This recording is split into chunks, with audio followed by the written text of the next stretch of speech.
से बोलिए जय श्री राम। प्यारे भक्तों, आज मंगलवार के दिन आप सभी श्रवण करेंगे मंगलवार व्रत की पौराणिक कथा। जय श्री राम। प्रेम से बोलिए सिया रामचंद्र की जय। प्यारे भक्तों, आज मैं आप सभी को सुनाने जा रही हूँ भगवान राम और हनुमान जी की पावन कथा।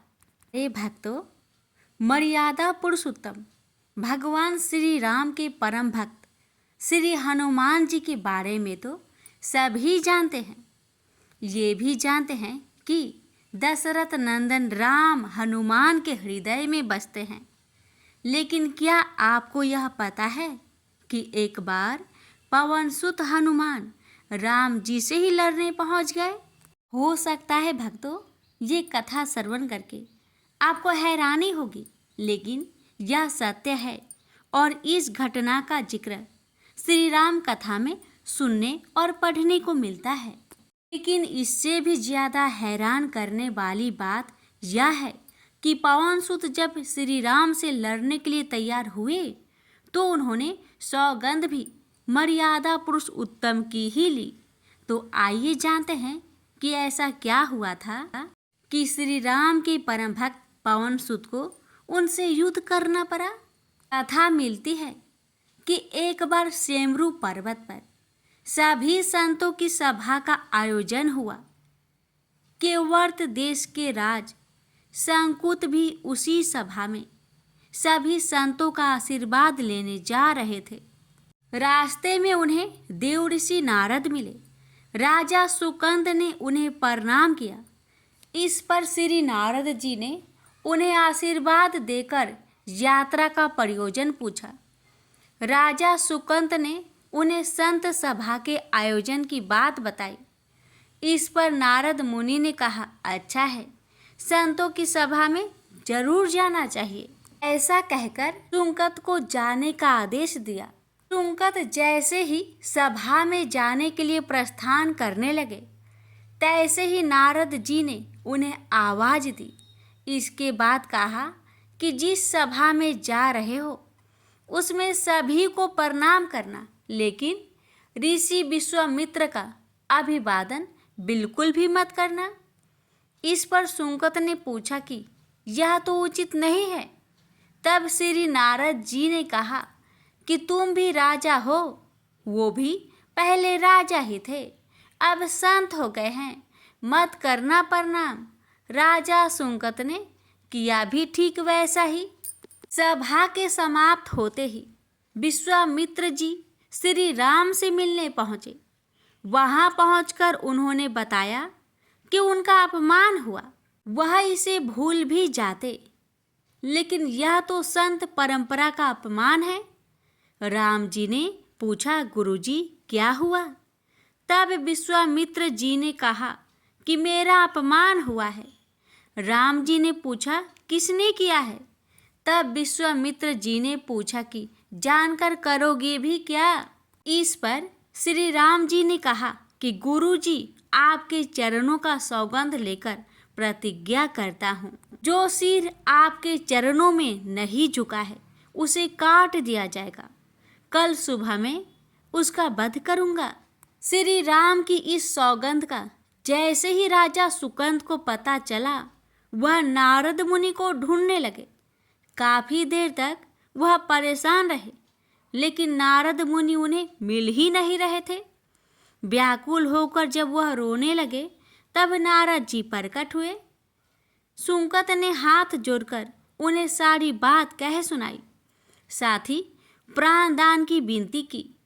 इस पर नारद जी ने उन्हें माता अंजनी की शरण में जाने की सलाह दी। ये भी कहा कि अगर उन्होंने तुम्हें बचाने का वचन दे दिया तो तुम जरूर बच जाओगे, लेकिन यह भी कहा कि वह किसी को यह नहीं बताएंगे कि नारद जी ने उन्हें यह सलाह दी है। राजा सुकंद के रोने की आवाज़ सुनकर माता अंजनी बाहर पहुंची। तब उन्होंने कहा कि माता, मुझे बचा ले, अन्यथा विश्वामित्र जी मुझे मार डालेंगे। इस पर माता अंजनी ने सुकंद को उसके प्राण बचाने का वचन दिया। उन्होंने कहा कि तुम शरण में हो, तुम्हें कोई नहीं मार सकता। इसके बाद राजा सुकंद को विश्राम करने के लिए कहा। शाम ढले जब हनुमान जी माता अंजनी के पास पहुँचे तो उन्होंने सारी बात बताई, लेकिन सुकंद को बुलाने से पहले पवन सुत से सौगंध लेने को कहा। तब श्री हनुमान जी ने कहा कि वह श्री राम के चरणों की सौगंध लेते हैं कि वह सुकंद के प्राणों की रक्षा करेंगे। तब माता अंजनी ने राजा को बुलाया। हनुमान जी ने पूछा, कौन तुम्हें मारना चाहता है? तब सुकंद ने बताया कि श्री राम उन्हें मार डालेंगे। इतना सुनते ही माता अंजनी हैरान रह गई। उन्होंने कहा कि तुमने तो विश्वामित्र जी का नाम लिया था। तब राजा ने कहा कि नहीं, वो तो मरवा डालना चाहते हैं, लेकिन मारेंगे तो राम ही। हनुमान जी ने राजा सुकंद को उनकी राजधानी में छोड़ा और श्री राम के दरबार में पहुँचे। वहाँ पहुँचकर उन्होंने राम जी से पूछा कि वह कहाँ जा रहे हैं।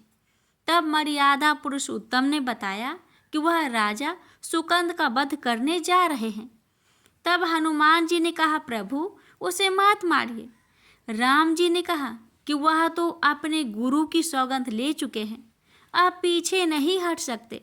हनुमान जी ने कहा, प्रभु मैंने उसके प्राणों की रक्षा के लिए अपने इष्ट देव यानी कि आपकी सौगंध ली है। तब राम जी कहते हैं, ठीक है, तुम अपना वचन निभाओ, मैं तो उसे मारूंगा। हनुमान जी राजा सुकंद को लेकर पर्वत पर पहुँचे और राम नाम का कीर्तन करने लगे। उधर राम जी राजा सुकंद को मारने के लिए उनकी राजधानी पहुँचे, लेकिन वह नहीं मिले।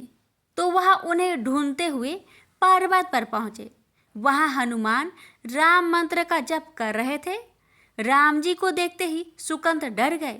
उन्होंने कहा कि अब तो राम जी उसे मार ही डालेंगे। वह बार बार हनुमान जी से पूछता कि बच जाएंगे हम। तब उन्होंने कहा कि राम मंत्र का जप करते रहो और निश्चिंत रहो, भगवान नाम पर पूरा भरोसा रखो। लेकिन वह काफी डरे हुए थे, तो हनुमान जी ने सुकंद को राम नाम मंत्र के घेरे में बैठा दिया। इसके बाद राम नाम जपने लगे। राम जी ने राजा सुकंद को देखकर जब बाण चलाना शुरू किया तो वह राम नाम के मंत्र के आगे विफल हो जाते। राम जी हताश हो गए कि क्या करें। यह दृश्य देखकर श्री लक्ष्मण जी को लगा कि हनुमान जी भगवान राम को परेशान कर रहे हैं, तो उन्होंने स्वयं ही हनुमान जी पर बाण चला दिया। लेकिन यह क्या, उस बाण से पवन सुत के बजाय श्री राम मूर्छित हो गए। यह देखते ही लक्ष्मण जी दौड़ पड़े और देखते ही कि बाण तो हनुमान जी पर चलाया था, लेकिन मूर्छित राम जी कैसे हो गए।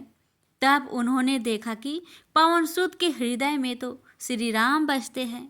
राम जी जैसे ही होश में आए, वह हनुमान जी की ओर दौड़ पड़े। उन्होंने देखा कि उनकी छाती से रक्त बह रहा है। वह हनुमान जी का दर्द देख नहीं पा रहे थे। वह बार बार उनकी छाती पर हाथ रखते और आंखें बंद कर लेते। पवन सुत को होश आया तो उन्होंने देखा कि राम जी की आंखें बंद करके हनुमान जी की छाती पर बार बार हाथ रखते हैं, फिर हनुमान जी के सिर पर हाथ फेरते हैं।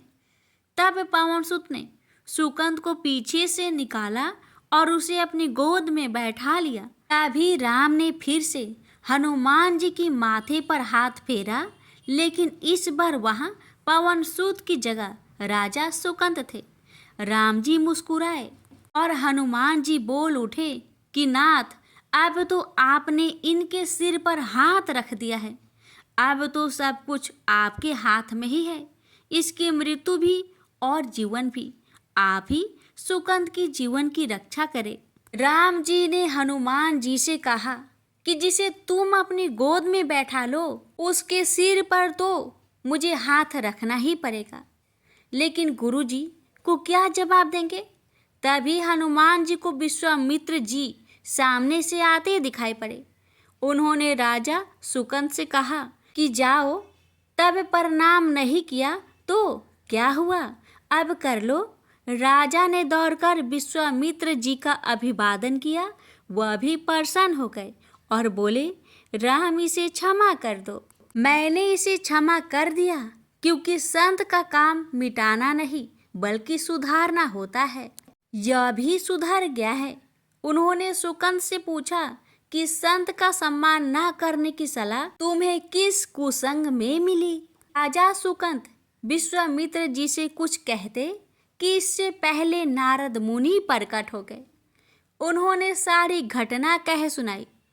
तब विश्वामित्र जी ने पूछा कि नारद, तुमने ऐसी सलाह क्यों दी? तब नारद जी ने कहा, अक्सर ही लोग मुझसे पूछते थे कि राम बरे या राम का नाम बरा, तो मैंने सोचा कि क्यों न कोई लीला हो जाए कि लोग अपने आप ही समझ ले कि भगवान से अधिक भगवान के नाम की ही महिमा है। प्रेम से बोलिए जय श्री राम। सीता मैया की जय। पवन पुत्र हनुमान की जय। हनुमान जी और उनके पुत्र मकरध्वज की कथा। पवन पुत्र हनुमान बाल ब्रह्मचारी थे, लेकिन मकरध्वज को उनका पुत्र कहा जाता है। यह कथा उसी मकरध्वज की है। वाल्मीकि रामायण के अनुसार लंका जलाते समय आग की तापिश के कारण हनुमान जी को बहुत पसीना आ रहा था। इसलिए लंका दहन के बाद जब उन्होंने अपनी पूंछ में लगी आग को बुझाने के लिए समुद्र में छलांग लगाई, तो उनके शरीर से पसीने की एक बड़ी सी बूंद समुद्र में गिर पड़ी। उस समय एक बड़ी मछली ने भोजन समझ वह बूंद निगल ली। उसके उदर में जाकर वह बूंद एक शरीर में बदल गई। एक दिन पाताल के असुर राज अहिरावण के सेवकों ने उस मछली को पकड़ लिया। जब वे उसका पेट चीर रहे थे, तो उसमें से बानर की आकृति का एक मनुष्य निकला। वे उसे अहिरावण के पास ले गए। अहिरावण ने उसे पातालपुरी का रक्षक नियुक्त कर दिया। यही बानर हनुमान पुत्र मकरध्वज के नाम से प्रसिद्ध हुआ। जब राम और रावण में युद्ध हो रहा था, तब रावण की आज्ञा अनुसार अहिरावण राम लक्ष्मण का अपहरण कर उन्हें पातालपुरी ले गया। उनके अपहरण से वानर सेना भयभीत व शोकाकुल हो गई। लेकिन विभीषण ने यह भेद हनुमान के समक्ष प्रकट कर दिया। तब राम लक्ष्मण की सहायता के लिए हनुमान जी पातालपुरी पहुंचे। जब उन्होंने पाताल के द्वार पर एक बानर को देखा, तो वे आश्चर्यचकित हो गए। उन्होंने मकरध्वज से उसका परिचय पूछा। मकरध्वज अपना परिचय देते हुए बोला, मैं हनुमान पुत्र मकरध्वज हूँ और पातालपुरी का द्वारपालक हूँ। मकरध्वज की बात सुनकर हनुमान क्रोधित होकर बोले, यह तुम क्या कह रहे हो दुष्ट? मैं बाल ब्रह्मचारी हूँ, फिर भला तुम मेरे पुत्र कैसे हो सकते हो? हनुमान का परिचय पाते ही मकरध्वज उनके चरणों में गिर गया और उन्हें प्रणाम कर अपनी उत्पत्ति की कथा सुनाई। हनुमान जी ने भी मान लिया कि वह उनका ही पुत्र है, लेकिन यह कहकर कि वे अभी अपने श्री राम और लक्ष्मण को लेने आए हैं।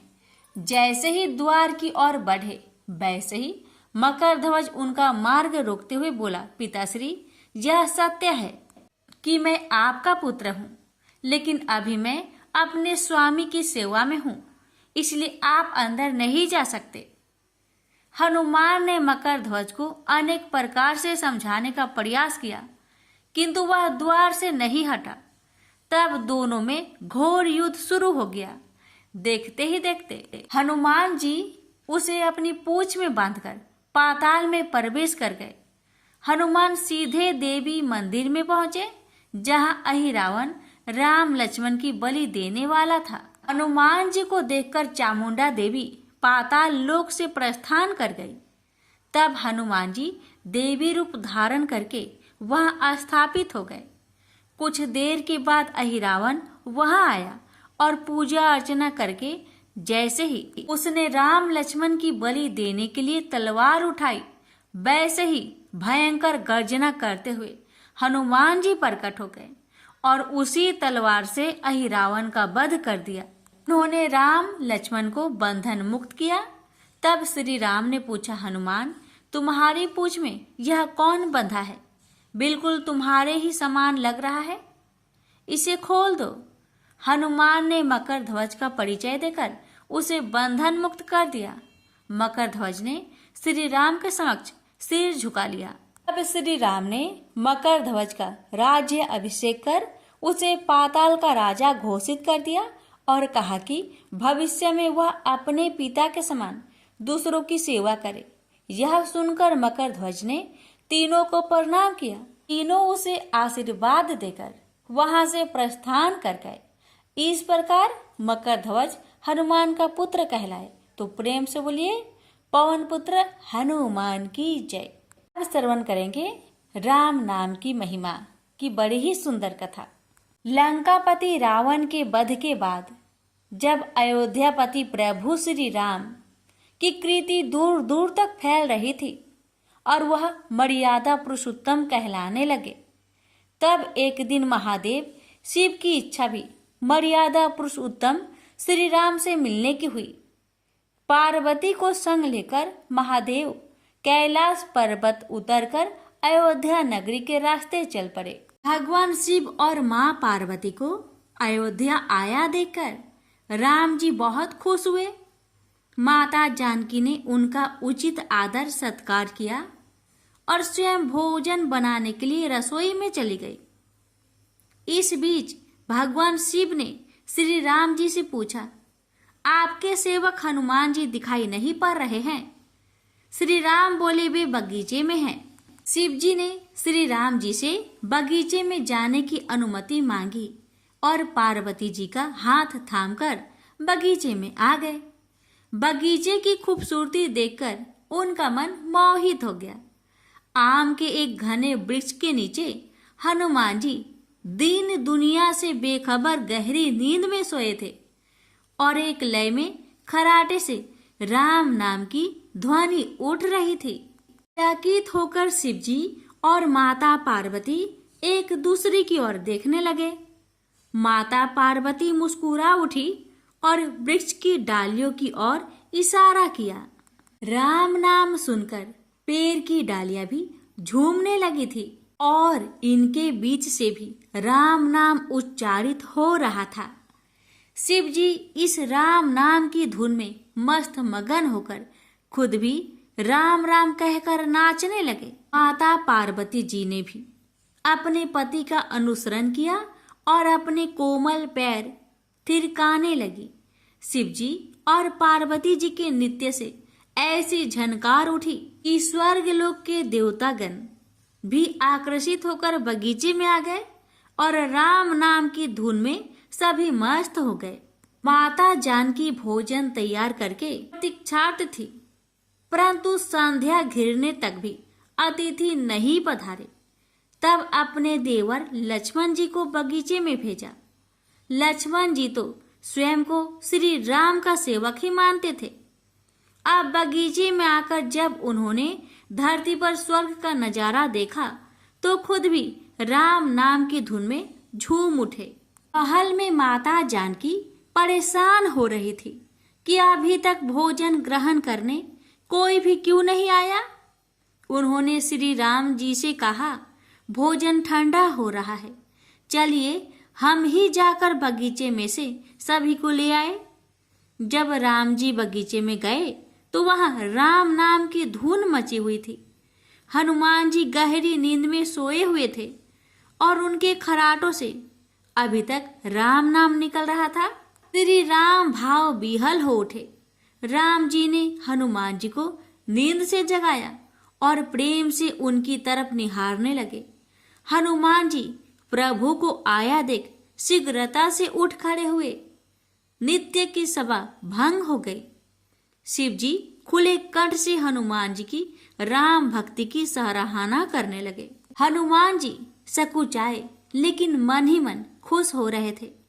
श्री सिया राम ने भोजन करने का आग्रह भगवान शिव जी से किया। तभी लोग महल में भोजन करने के लिए चल पड़े। माता जानकी भोजन परोसने लगी। हनुमान जी को भी श्री राम जी ने पंक्ति में बैठने का आदेश दिया। हनुमान जी बैठ तो गए, परंतु आदत ऐसी थी कि राम जी के भोजन करने के उपरांत ही सभी लोग भोजन करते थे। आज श्री राम के आदेश से पहले भोजन करना पड़ रहा था। माता जानकी हनुमान जी को भोजन परोसती जा रही थी, पर हनुमान जी का पेट ही नहीं भर रहा था। सीता जी कुछ समय तक तो उन्हें भोजन परोसती रही, फिर समझ गई इस तरह से हनुमान जी का पेट नहीं भरेगा। उन्होंने तुलसी के एक पत्ते पर राम नाम लिखा और भोजन के साथ हनुमान जी को परोस दिया। तुलसी पत्र खाते ही हनुमान जी को संतुष्टि मिली और वह भोजन खाकर उठ खड़े हुए। भगवान शिव शंकर ने प्रसन्न होकर हनुमान जी को आशीर्वाद दिया कि आपकी राम भक्ति युगों युगों तक याद की जाएगी और आप संकट मोचन कहलाएंगे। प्रेम से बोलिए सिया रामचंद्र की जय। हर हर महादेव। माता पार्वती की जय। हनुमान जी की जय। व्यास जी ने कहा, एक बार नैमिषारण्य तीर्थ में 80,000 मुनि एकत्र होकर पुराणों के ज्ञाता श्री सूत जी से पूछने लगे, हे महामुने, आपने हमें अनेक पुराणों की कथाएं सुनाई हैं।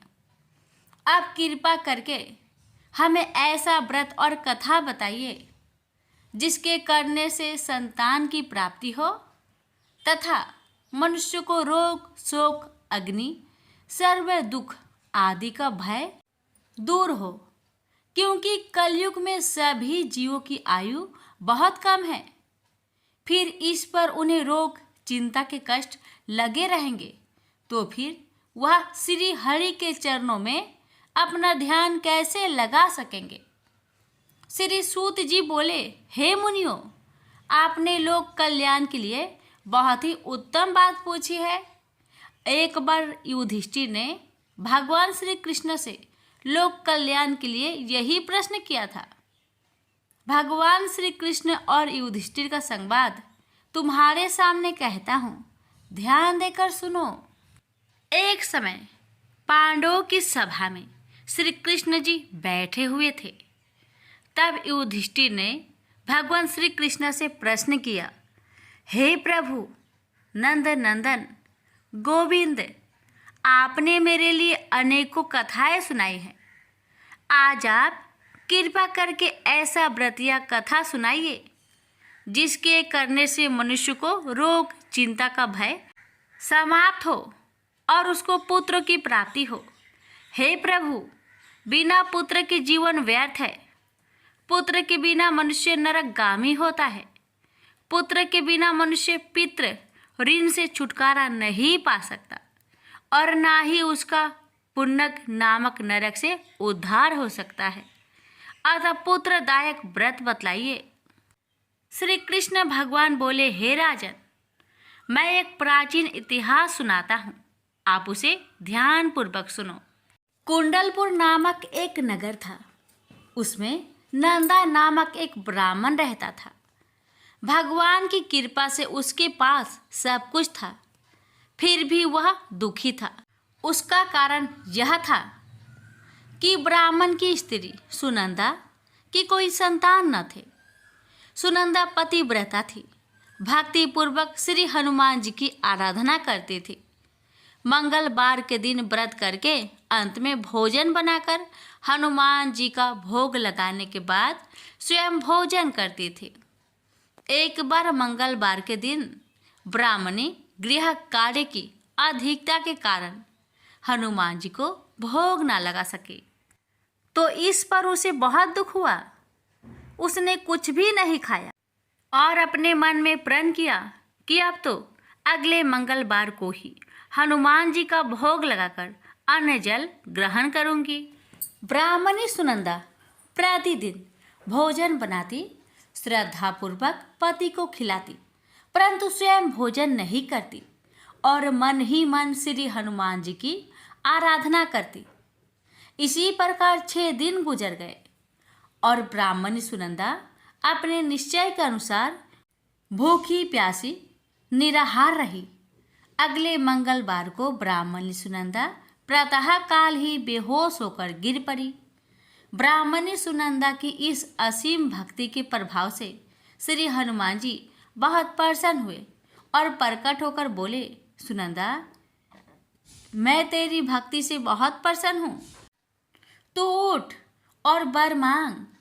सुनंदा अपने आराध्य देव श्री हनुमान जी को देखकर आनंद की अधिकता से विह्वल हो श्री हनुमान जी के चरणों में गिरकर बोली, हे प्रभु, मेरे कोई संतान नहीं है, कृपा करके मुझे संतान प्राप्ति का आशीर्वाद दे, आपकी अति कृपा होगी।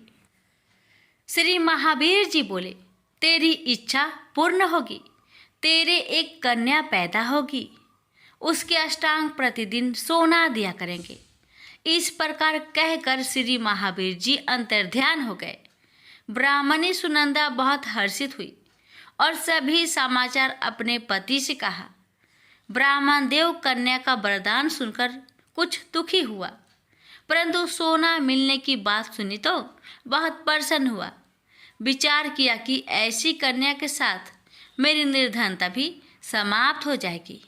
श्री हनुमान जी की कृपा से वह ब्राह्मणी गर्भवती हुई और 10वें महीने में उसे बहुत ही सुंदर पुत्री प्राप्त हुई। यह बच्ची अपने पिता के घर में ठीक उसी तरह बढ़ने लगी जिस प्रकार शुक्ला पक्ष की चंद्रमा बढ़ता है। 10वें दिन ब्राह्मण ने उस बालिका का नामकरण संस्कार कराया। उसके कुल पुरोहित ने उस बालिका का नाम रत्नावली रखा, क्योंकि यह कन्या सोना प्रदान किया करती थी। इस कन्या ने पूर्व जन्म में बड़े ही विधान से मंगल देव का व्रत किया था। रत्नावली का अष्टांग बहुत सा सोना देता था। उस सोने से नंदा ब्राह्मण बहुत ही धनवान हो गया। अब ब्राह्मणी भी बहुत अभिमानी करने लगी। समय बीतता रहा। अब रत्नावली 10 वर्ष की हो चुकी। एक दिन जब नंदा ब्राह्मण प्रसन्नचित्त था, तब सुनंदा ने अपने पति से कहा, मेरी पुत्री रत्नावली विवाह के योग हो गई है, अतः आप कोई सुंदर तथा योग वर देकर इसका विवाह कर दे। यह सुन ब्राह्मण बोला, अभी तो रत्नावली बहुत छोटी है। तब ब्राह्मणी बोली, शास्त्रों की आज्ञा है कि कन्या 8वें वर्ष में गौरी, 9 वर्ष में रोहिणी, 10वें वर्ष में कन्या, इसके पश्चात रजवाला हो जाती है।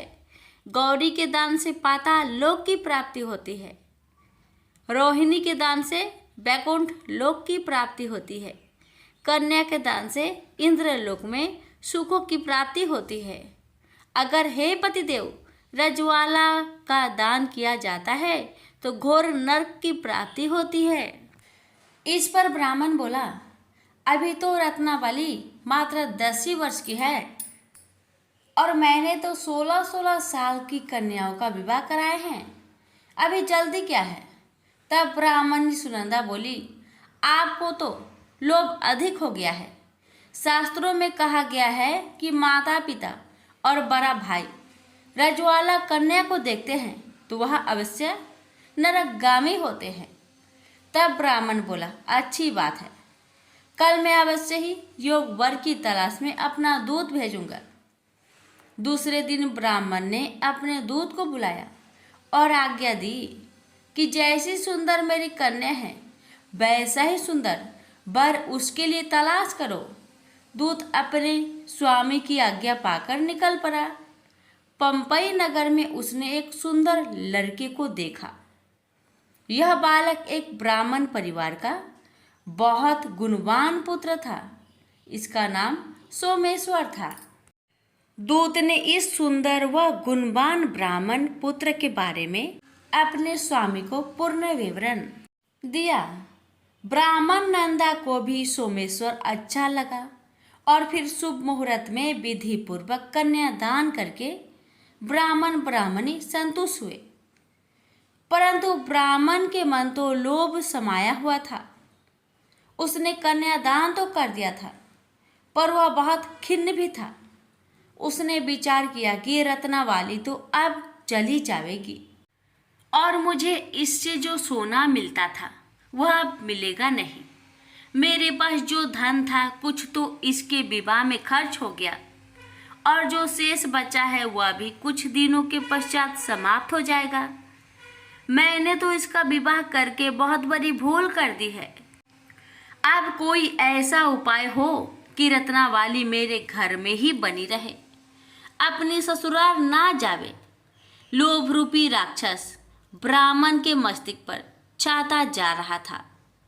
रात भर अपनी सैया पर बेचैनी से करवटें बदलते बदलते उसने एक बहुत ही क्रूर निर्णय लिया। उसने विचार किया कि जब रत्नावली को लेकर उसका पति सोमेश्वर अपने घर के लिए जाएगा तो वह मार्ग में छिपकर सोमेश्वर का वध कर देगा और अपनी लड़की को अपने घर ले आएगा, जिससे नियमित रूप से उसे सोना भी मिलता रहेगा और समाज का कोई मनुष्य उसे दोष भी नहीं दे सकेगा। प्रातःकाल हुआ तो नंदा और सुनंदा ने अपने जामाई तथा लड़की को बहुत सारा धन देकर विदा किया। सोमेश्वर अपनी पत्नी रत्नावली को लेकर ससुराल से अपने घर की तरफ चल दिया। ब्राह्मण नंदा महालोभ के वशीभूत हो अपने मति खो चुका था। पाप पुण्य को उसे विचार न रहा था। अपने भयानक व क्रूर निर्णय को कार्य रूप देने के लिए उसने अपने दूत को मार्ग में अपने जामाई का वध करने के लिए भेज दिया था, ताकि रत्नावली से प्राप्त होने वाला सोना उसे हमेशा मिलता रहे और वो कभी निर्धन ना हो। ब्राह्मण के दूत ने अपने स्वामी की आज्ञा का पालन करते हुए उसके जामाई सोमेश्वर का मार्ग में ही वध कर दिया।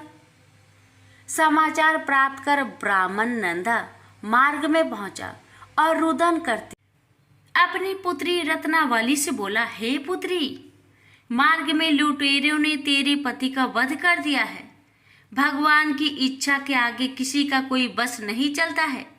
अब तू घर चल, वहां पर ही रहकर शेष जीवन व्यतीत करना।